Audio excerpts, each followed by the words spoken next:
Hello and welcome back to Backbenchers, and today we are going to start the new chapter of Companies Act 2013, that is Memorandum of Association.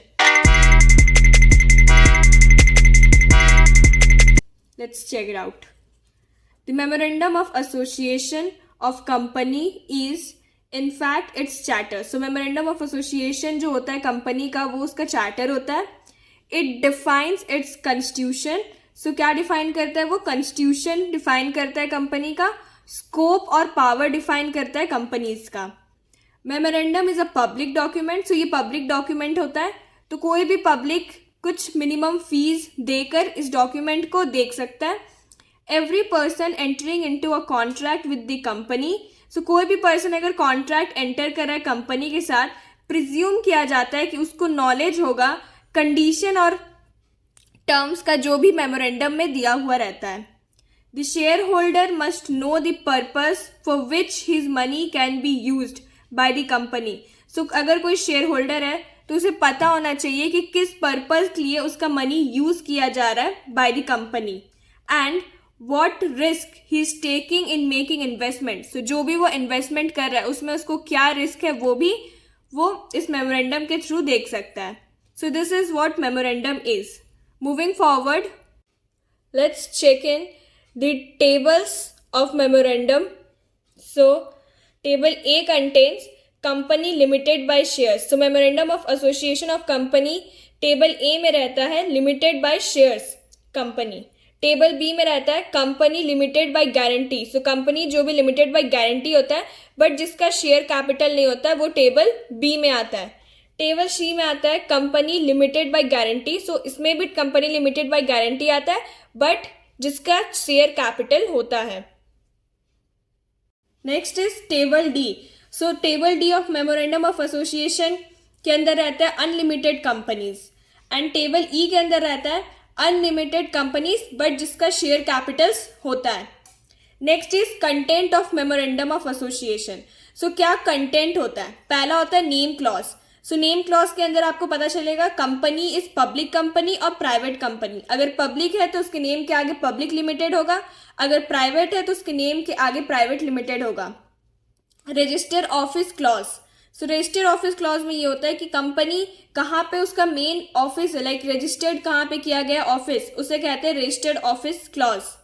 Object clause. So object clause के अंदर ये रहता है कि company किस object के लिए वो कंपनी क्रिएट कर रहा है. सो ऑब्जेक्ट क्लॉज वो होता है.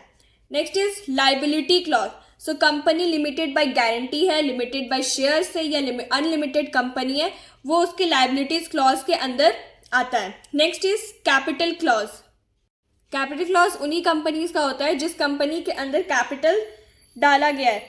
So there are some companies जिसके अंदर कैपिटल्स नहीं होता है. So company not having share capital did not have this clause. Next is association clause. So association clause में क्या होता है कि जो भी सब्सक्राइबर्स होते हैं मेमोरेंडम के, एटलीस्ट 1 शेयर उनके पास होना चाहिए और वो अपने नेम के साइड में लिखने चाहिए कि उनके पास कितना शेयर्स होल्ड किया गया है कंपनी का. So this is what a content of memorandum. The last topic we have is doctrine of ultra vires. So what is doctrine of ultra vires? When an act is performed which though legal itself, अगर कोई act perform किया है अगर वो खुद में भी legal है, it is not authorised by the object clause of memorandum. But अगर ऑब्जेक्ट क्लॉज को मीट नहीं कर रहा है वो act, it is said to be ultra vires. So उस एक्ट को हम अल्ट्रा वायर्स एक्ट कहेंगे, and hence it is null and void. तो वो नल और वॉइड एक्ट कहलाएगा. सो अल्ट्रा वायर्स का क्या काम होता है? It provide protection to share holders and creditors. Protection देता है शेयर होल्डर्स और क्रेडिटर्स को कंपनी से. सो ये मेन एडवांटेज होता है डॉक्ट्रिन ऑफ अल्ट्रा वायर्स का. An act which is ultra vires the company. So जो कोई एक्ट अगर कंपनी के अल्ट्रा वायर्स है उसको रेटिफाई नहीं किया जा सकता है, इवन सारे कंसेंट हो शेयर होल्डर्स का, still we can not ratify that act. If an act is ultra vires the articles. So अगर कोई एक्ट अल्ट्रा वायर्स कर रहा है आर्टिकल्स ऑफ एसोसिएशन को, it can be ratify. So वो रेटिफाई किया जा सकता है by altering article by special resolution at general meeting. So general meeting बुलाओ, वहाँ पे स्पेशल रिजोल्यूशन पास करो और आर्टिकल को अल्टर करने से एक्ट जो अल्ट्रा वायर्स था आर्टिकल के अगेंस्ट वो रेक्टिफाई किया जा सकता है. सो this is what doctrine of ultra wires is. So with this we end the chapter here. For more educational videos, do like, share, subscribe the channel, and you will get the entire PDF on my Telegram. So join the Telegram through the link given in the description box. Thank you. See you in the next video.